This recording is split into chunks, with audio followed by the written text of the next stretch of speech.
Bien, quand on essaie de s'interroger sur ce qu'a apporté la zone euro, il faut revenir aux principes fondamentaux, c'est-à-dire quelles sont les attentes quand on construit une union monétaire et que nous a donné la zone euro par rapport aux attentes.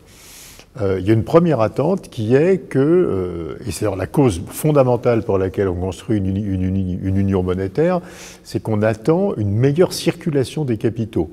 On attend qu'avec la disparition du risque de change, entre les pays d'une union monétaire, l'épargne circule librement, ce qui est très efficace puisque ça permet de financer les investissements où qu'ils se trouvent à l'intérieur de l'union monétaire. Or, il faut voir que depuis 10 ans, il n'y a plus aucune mobilité des capitaux à l'intérieur de la zone euro. Les pays qui ont des excédents d'épargne, comme l'Allemagne, les Pays-Bas, refusent de prêter ces excédents d'épargne aux autres pays. Ils sont prêtés au reste du monde, en dehors d'Europe, mais pas à l'Europe.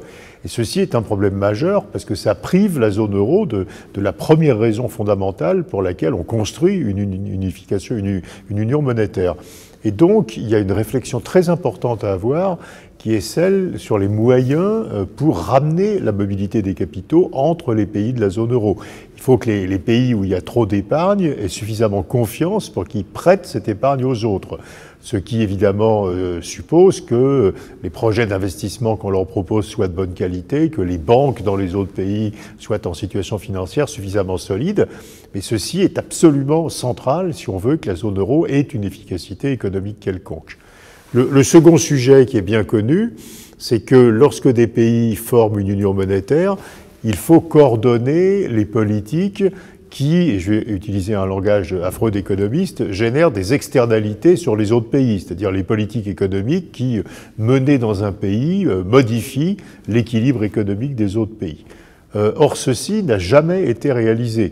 On a beaucoup parlé de subsidiarité dans la zone euro, c'est-à-dire que l'Europe ferait ce qu'elle fait mieux que les autres et que chacun des pays ferait mieux ce qu'il fait mieux que l'Europe, mais ceci n'a jamais été mis en place dans la réalité. Prenons un exemple, il y a une très forte concurrence fiscale et sociale. Les pays baissent les taux d'imposition des profits, baissent les taux de cotisation sociale, déréglementent les marchés du travail, ceci avec l'objectif d'attirer des investissements et avec évidemment des effets négatifs sur les autres pays européens. Et ceci devrait être coordonné. Donc nous n'avons pas de coordination des politiques économiques qui ont des effets importants sur les voisins. Et ceci évidemment est un problème majeur de la zone euro. Le troisième sujet, c'est que nous n'avons pas su profiter du marché unique. On a un immense marché, avec un pouvoir d'achat qui est le même que celui des États-Unis ou de la Chine.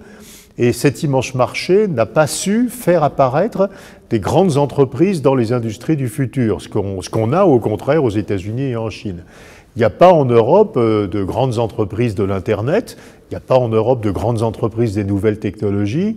On a en ce moment un débat sur la batterie électrique, mais c'est un débat qui commence 15 ans de retard. Donc on ne fabrique pas nos panneaux solaires, pas nos batteries électriques. On n'a pas des grandes entreprises de l'Internet, des grandes entreprises de la distribution Internet qui existent à nouveau aux États-Unis et en Chine. Et c'est très bizarre, puisque nous avons à nouveau un marché intérieur qui est aussi grand que celui des États-Unis et de la Chine. Et ceci résulte de ce qu'en réalité, ce marché intérieur n'existe pas. Il est fragmenté. Il y a des nationalismes qui font qu'on ne veut pas avoir des entreprises communes, chacun veut son entreprise. Et donc nous n'avons pas profité en réalité du marché unique. Et la quatrième et dernière complication à corriger aujourd'hui dans la zone euro, c'est que nous ne savons pas corriger les écarts de compétitivité entre les pays. Nous avons des marchés du travail qui fonctionnent extrêmement différemment. C'est pas du tout les mêmes institutions du marché du travail dans les différents pays. C'est pas le même rôle pour les syndicats, c'est pas les mêmes pratiques de négociation. Donc les coûts salariaux évoluent de façon extrêmement différente. Or, on ne sait pas corriger ça.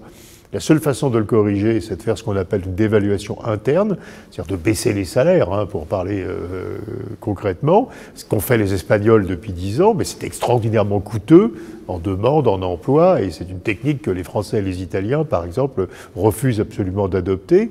Donc on ne sait pas, dans la zone euro, corriger la divergence de la compétitivité entre les pays, ce qui évidemment crée des biais et des distorsions entre les pays. Et ceci, c'est une réflexion qu'il aurait fallu avoir plus tôt, en fait, on voit bien que c'est extrêmement difficile pour des pays d'adopter la même monnaie s'ils n'ont pas les mêmes institutions du marché du travail, ce que certains ont appelé l'union des marchés du travail.